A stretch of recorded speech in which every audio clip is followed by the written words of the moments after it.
बहनें ऐसी क्यों होती हैं? मैं अपनी बहन को ज्यादा पसंद नहीं करता था। उसकी शादी हो चुकी थी, लेकिन मैं कभी उसके घर नहीं गया। बस माता पिता ही उससे मिलने जाते थे। मुझे पता भी नहीं था कि वह किस हाल में है।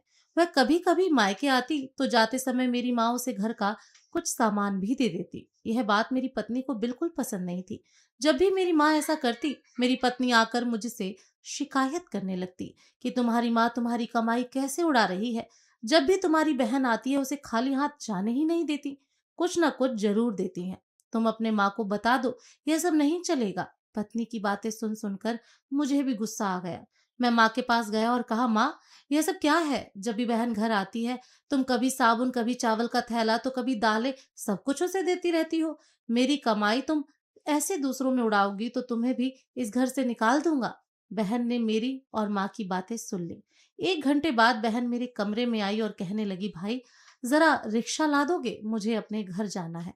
बहन की बात सुनकर मैं मन ही मन बहुत खुश हुआ, लेकिन दिखावे के लिए बहन से कहने लगा, थोड़े दिन और रुक जाती। नहीं भैया, बच्चों की स्कूल की छुट्टियां खत्म हो गई हैं। अब मुझे घर जाना है, कल से इनकी स्कूल शुरू हो जाएगी। फिर वह चली गई। पिताजी के मरने के बाद जब घर का बंटवारा हुआ, तब हम दोनों भाइयों ने आपस में ही बंटवारा कर लिया, लेकिन उसमें से भी बहन को कुछ नहीं दिया। वह फिर भी खामोश रही, हमसे कोई शिकायत नहीं की। लेकिन हमारी माँ बहुत रोई और कहने लगी, बहन को भी कुछ दे दो। लेकिन हमने माँ की ईक ना सुनी और माँ को डरा धमका कर चुप कर दिया। अब बेचारी विधवा औरत, अगर हम उसे घर से निकालते तो वह कहाँ जाती, इसलिए चुप हो गई। भाई साहब ने अपना हिस्सा बेचकर शहर जाकर नया काम शुरू कर दिया और वहीं रहने लगे। हमने अपनी बहन के साथ जैसा व्यवहार किया था, उसकी सजा तो हमें मिलनी ही थी। भाई साहब का कारोबार बर्बाद हो गया और वह मजदूरी करके अपना पेट पालने लगे। मेरे बड़े बेटे को भी टीबी हो गया। उसके इलाज में लाखों रुपए खर्च हो गए। जो भी मेरे पास था सब कुछ खत्म हो गया और मुझे कर्ज लेना पड़ा। हाल इतना बुरा हो गया कि खाने के लिए भी पैसे नहीं थे। घर में कुछ राशन नहीं था। मैं कमरे में अकेला बैठा सोच में गुम था कि मेरी बहन घर आ गई। उसे देखते ही मेरी पत्नी ने कहा, आ गई मनहूस। बहन को देखकर मैं भी गुस्सा हो गया, लेकिन अपने गुस्से को दबा लिया। वह मेरे बच्चे के पास गई, उसे देखा और फिर मेरे पास आकर बैठ गई। मेरे भाई, क्या तुम परेशान हो? यह कहते हुए उसने मेरे सर पर हाथ फेरा। बड़ी बहन हूं तुम्हारी, तुम मेरी गोद में खेले हो। अब देखो, अपनी बहन से भी बड़े हो गए हो कि बहन को कुछ नहीं बताते, अपना दुख भी नहीं बांटते। यह कहते हुए उसने अपने सोने के कंगन निकाले और मेरे हाथ में रख दिए। मेरे भाई, परेशान ना हो, यह कंगन बेच दे, अपने घर का राशन भर दो, अपने बच्चे का इलाज भी करा दो, और पैसों की जरूरत हो तो बेझिझक कह देना अपनी बहन से।